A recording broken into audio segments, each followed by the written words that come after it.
We've waited all season for it. Now we get it. We've said it kind of has a finals feel, even though it's a conference final. Number one against number two. It all begins with the one-seeded Houston Rockets hosting. They're hoping to get back to where our next guest has been not once but twice as we welcome in Kenny the Jet Smith, who will be part of TNT's coverage. Jet, let me start with this, how I started our show here. What gives you the sense about this Rockets team that they can beat the Warriors in a spot where they haven't been able to in the past? Oh, did I tell you I had a sense of that? No, I'm asking you. What would give you? Oh, you don't have any sense of that. I don't have that sense right now. I have to see it. So you were like, what gives me this? I was like, I never told you that. What would put them in a better position? What would tell you? Sell me on why, maybe. The one thing that I'm going to tell you what the Warriors are, and you have to be able to adjust to it. The way the Rockets have been playing to get to this point, and I've watched those interviews come up, that is not the way that Golden State has lost. That is not the way. People have never beaten them that, so why would I try to believe that that's possible? For me, I would think that the Rockets are going to have to do something and be uncomfortable for this series to win it. To win any NBA championship, at some point in some series, you have to do something that makes you uncomfortable. And that means maybe abandoning some of the isolation, abandoning the pick and roll, maybe not playing a key player as much as they particularly have been playing. Those are championship moments and championship teams, and that's the only way I think you can go through Golden State. Kenny, I totally agree. And for me is, like you said, that uncomfortable adversity. I love P.J. Tucker. I love Trevor Ariza. To me, if you're going to have to beat the Golden State Warriors, you might have to play Eric Gordon a little bit more along with Chris Paul. How can Chris Paul and James Harden get Eric Gordon going? He struggled, Kenny, in the playoffs thus far. Well, you know, he struggled because I think a little bit because he really had the role that Chris Paul had last year. You know, that was his role. You know, to create opportunities off the dribble by himself, isolate him, and now he's become more of a spot shooter. I think what he could do is try to find more baskets in transition, sprinting into three-point shots and sprinting into layups instead of the isolation basketball where he was probably pretty good at, and that he was actually had the ball a lot last year when he became Sixth Man of the Year. Kenny, you talked about Houston being forced to do something different than what they normally do to win this game.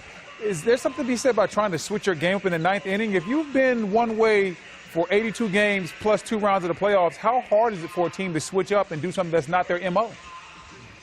If you're a great team, it's not.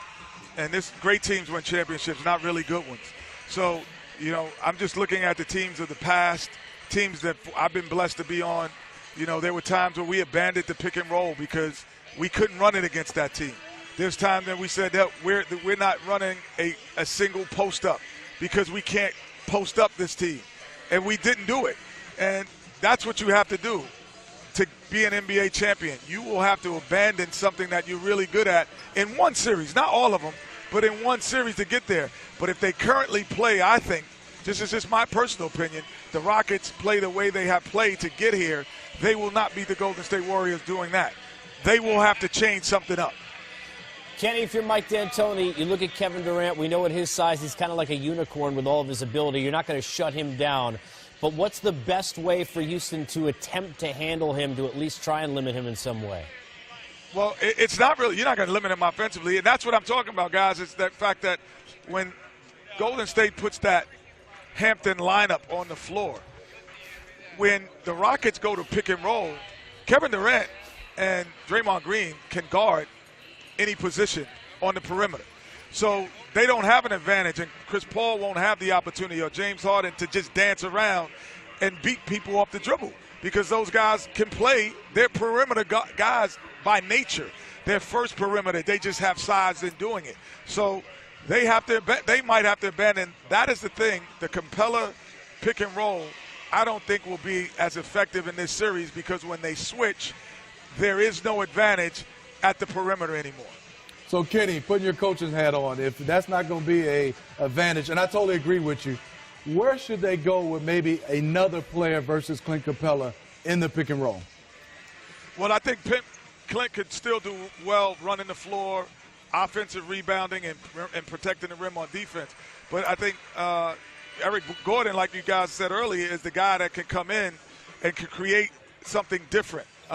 He can take people off the dribble, and he's small enough to play multiple positions. But I think they're going to have to play more penetrate the pitch than pick and roll to find. Penetrate the pitch, then pick and roll to find. Kenny and Joy, we're looking forward to the coverage. Have fun. Should be a great atmosphere for Game 1. Love it. I'm back in H-Town, fellas, man. Oh, man, ain't nothing like H-Town. Clutch City. Hey, they still know you out there, man? Come on, baby. Listen, they sent the helicopter, man. Hey, Google me, man. You better Google me. I'll make sure I Google you, Kenny. I'll make sure I Google you. All right, Kenny, be well. Thank you. All right. All right, there's Kenny the Jet Smith, and from Adam Silver. taking flight, it's PJ Tucker. Got Lord. solid Adam gold. Silver. What is that a sequence jacket? Adam, you better get a hold of this. We had Wakanda earlier, and this is Doctor Strange. He came in just like Prince. Man, he's got to go get his money back. Man, What is that? I don't know. I think it was worn in one of that those was- Cirque du Soleil things. Then there's KD. He just comes out and says, "Hey, it's enough." Is that okay for you, Smith? Nope. You're not all right with this? I'm a dress code guy. You're not okay with this? Nope. But I like it better than that. That sequence jacket? Sequence jacket? That That Wayne Newton. Hey, I love PJ Tucker's. jacket? I love PJ Tucker's game, but I hate that jacket.